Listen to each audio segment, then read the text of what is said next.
দর্শক মন্ডলী দেখেন, এই ভিডিওটা দেখার সাথে আপনারা সকলে শেয়ার করে অন্যকে দেখার সুযোগ করে দিবেন।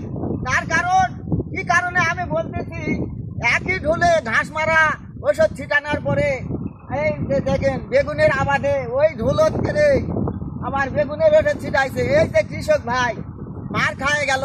তো এই ভুল আপনারা কোনোদিন আর করবেন না, কারণ কৃষি কাজে আমাদের জীবন, আর কৃষি কাজ ছাড়া আমরা কিছু করতে পারি না। তো কৃষক ভাইদের জন্য সতর্ক করার জন্য আমি এই ভিডিওটা করলাম। তো এইরকম ভুল কেউ করবেন না।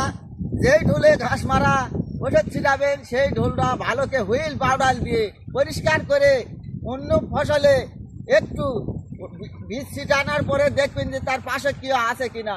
যদি পাশক্রিয়া থাকে তাহলে আবার ওই ঢোলটা পরিষ্কার করবেন, আর যদি না থাকে তারপরে এইরকম 800টিতে ছিটাবেন। কারণ এই যে কৃষক ভাই আজ বাজারে 100 টাকা কেজি বাগুন, এই বাগুনের আবাদটা আজ নষ্ট হয়ে গেল।